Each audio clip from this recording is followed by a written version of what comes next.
जाएं कि मैं कौन कौन से टूल्स यूज़ कर रहा हूं। अगर आप अपने सिस्टम पे देखते रहेंगे तो आपको कोई भी चीज़ समझ नहीं आने वाली। आप यहां पे पहले देखें कि क्या हो रहा है। थोड़ी बहुत चीज़ें हो सकता है आगे पीछे हो जाएं, लेकिन उनको हम कवर करने की कोशिश करेंगे। देखें, सबसे पहले मैंने एक ओवल शेप लिया है और मैं आपको अभी बता भी नहीं रहा कि मैं क्या बनाने वाला हूं। जब ये बनता जाएगा तो आप खुद अंदाज़ा लगाएंगे कि क्या हम जो है वो इसमें बना रहे हैं। ठीक है,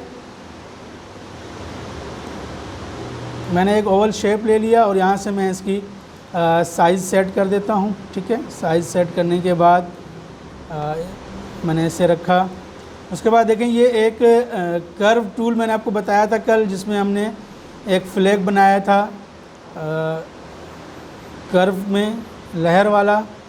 यहाँ से मैंने इसे यहाँ तक रखा। ठीक है, यहाँ तक रखा और यहाँ से मैंने इसको यूँ ऐसे बड़ा कर दिया,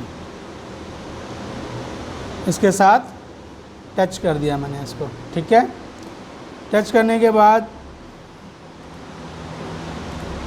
इस पर हमेशा जब भी आप कर्व टूल लेते हैं तो पहला आप क्लिक छोड़ेंगे तो दूसरा भी क्लिक आपने वहीं पे करना है, नहीं तो ये फिर फैल जाएगा। ठीक है ना।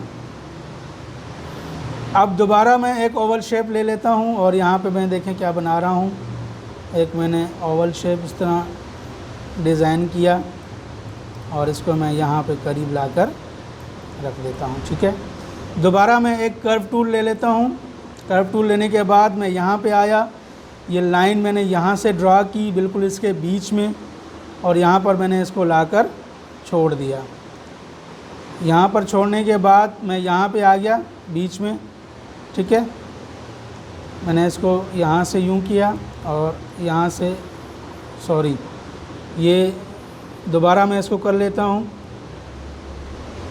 अगर आपका कर्व टूल एक साइड से बराबर नहीं आ रहा तो आप दूसरी साइड से उसको जो है वो कर सकते हैं। ठीक है, मैंने यहाँ से यूँ ले लिया और यहाँ से यूँ लेकर मैंने इसको बिल्कुल बराबर शेप में रखा। आप यहाँ से भी इसको थोड़ा बहुत आगे पीछे कर सकते हैं ताकि इसको हम बराबर चीज़ को बना सकें। ठीक है,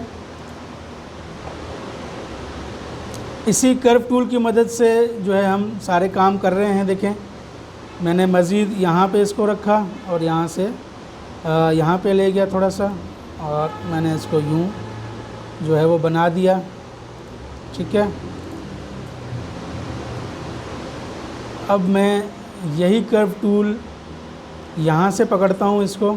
ये देखें, यहाँ से मैंने इसको पकड़ा